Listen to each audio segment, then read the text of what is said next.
But మీ కథ వరకు వస్తే చాలా హ్యూజ్ స్పాన్. సినిమా స్క్రీన్ మీద చూడడం చాలా ఈజీ, బట్ వరల్డ్ క్రియేషను తర్వాత దానికి యాక్టర్స్ని సెలెక్ట్ చేసుకోవడం ఇట్స్ ఆల్ బిగ్ గేమ్, చాలా పెద్ద గేమ్. దాంట్లో ఇంత పెద్ద స్పాన్కి తేజ సజ్జా అనే ఒక యంగెస్ట్ హీరో ఇది మ్యాచ్ చేయగలుగుతాడు, ఇది డెలివరీ చేయగలుగుతాడు నమ్మకం మీకు ఎలా కలిగిందండి? That is the finest part of that. Teju ఒక పని రాక్షసుడు అండ్ తనతోనే స్టార్ట్ అయింది ఈ సినిమా.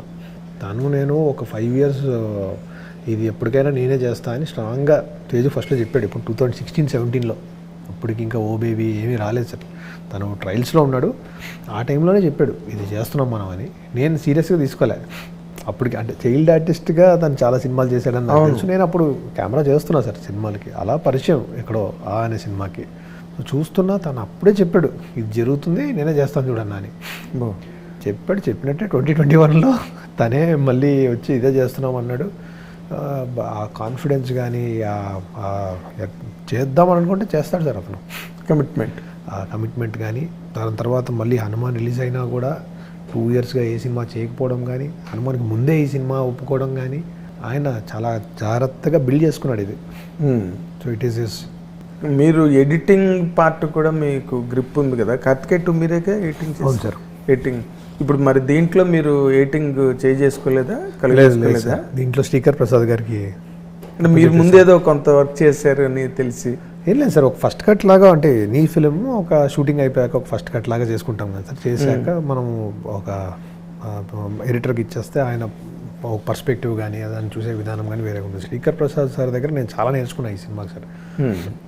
ఆయన దగ్గరికి వెళ్ళాక ఏం తెలియకుండా ఎలా చేసాం సినిమా అనే డౌట్లు కూడా వచ్చాయి నాకు. 2 సినిమాలు ఎలా చేసాం మనం ఎడిటింగ్ అని కూడా.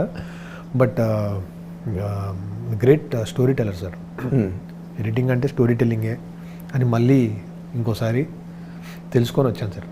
ఏదో ఎఫెక్ట్ వేసేయడమో ఏదో అట్లా కలిపేయడమో కాదు, కథ మళ్ళీ ఎలా చెప్పాలి, ఎంత ఈజీగా చెప్పాలి, ఎవరికి చెప్తున్నాం, ఎందుకు చెప్తున్నాం, ఈ క్లారిటీలు ఎక్కడ మిస్ అవ్వకుండా చెప్పడమే వెరీ ఇంపార్టెంట్ అని మళ్ళీ ఇంకోసారి తెలుసుకొని వచ్చాను. What is the best thing మీరు ఆయన దగ్గర నుంచి దొంగిలించింది? Pace sir. పేస్ ఒకటి, సినిమాకి పేస్ ఎప్పుడు పెంచాలి. మీ సినిమా చాలా మంచి పేసీగా ఉంది ఫిల్మ్. అవును సార్. అంటే అన్ని లేయర్స్ ఉన్నా వితౌట్ ఎనీ కన్ఫ్యూజన్. అవును సార్. పేస్ ఎప్పుడు ఉంచాలి, ఎప్పుడు పేస్ని హోల్డ్ చేయాలి, ఎక్కడ మ్యూజికల్ స్పేసెస్ ఇవ్వాలి, ఇలాంటివి ఆయనకంటూ ఒక పర్ఫెక్ట్గా ఒక అంటే అఫ్కోర్స్ ఆయన ఎక్స్పీరియన్స్ ఆయన ఫిల్మోగ్రఫీ అవన్నీ చూశాక ఇంకా అసలు డిస్కషన్ అనవసరం. But normally also he's very very good and he has a great eye about details like this. ఈ సినిమాని క్రియేట్ చేసేటప్పుడు స్క్రీన్ వెర్షన్ దాంట్లో ఏదైనా హాలీవుడ్ ఫిల్మ్ తాలూకు ఇన్స్పిరేషన్ మీ మీద ఉన్నదండి? ఎందుకంటే ఈ కైండ్ ఆఫ్ ఫిల్మ్స్ మన వాళ్ళు ఇప్పుడు స్టార్ట్ చేశారు, వాళ్ళు ఎప్పటి నుంచో చేస్తున్నారు. ఈటీలు ఎప్పటి నుంచి స్టార్ట్ అయినాయి, ఎలియన్స్ అవన్నీ వాళ్ళ వర్క్లు. అంటే ఈ కైండ్ ఆఫ్ వరల్డ్ క్రియేషన్స్ అన్నది వాళ్ళు ఎప్పటి నుంచి స్టార్ట్ చేశారు. అదే సార్.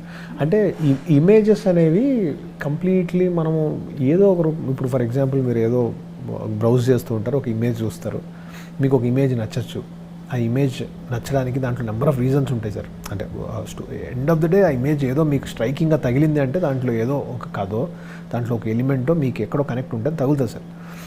అలా మనము ఒక లాస్ట్ 20 yearsగా ఈ సోషల్ మీడియా వల్ల వీటి వల్ల రకరకాల ఇమేజెస్కి ఎక్స్పోజ్ అయిపోయాం. అవును. సో అవన్నీ ఎక్కడో సబ్కాన్షియస్గా మనలో ఉంటాయి సార్. సో ఆ సబ్కాన్షియస్లో ఎక్కడి నుంచో దాంట్లోంచి తీసిన కొన్ని ఇమేజెసే ఈ సినిమా సార్.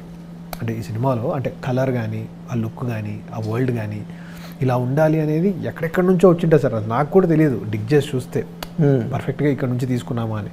కానీ ఎక్కడి నుంచో వచ్చుంటుంది సార్, ఇన్స్పిరేషన్ లేకుండా అయితే రాదు. సో అది హాలీవుడ్డా బాలీవుడ్డా టాలీవుడ్డా అంటే తెలియదు సార్. ఇప్పుడు చాలా సీక్వెన్స్లు నేను కొన్ని భైరవ ద్వీపం లాంటి సినిమాలు, మన పాతాళ భైరవీలు ఇలాంటి వాటిల్లో నాకు నచ్చిన సీక్వెన్స్ని కొంచెం కాంటెంపరీగా ప్రజెంట్ చేసాం ఈ సినిమాలో.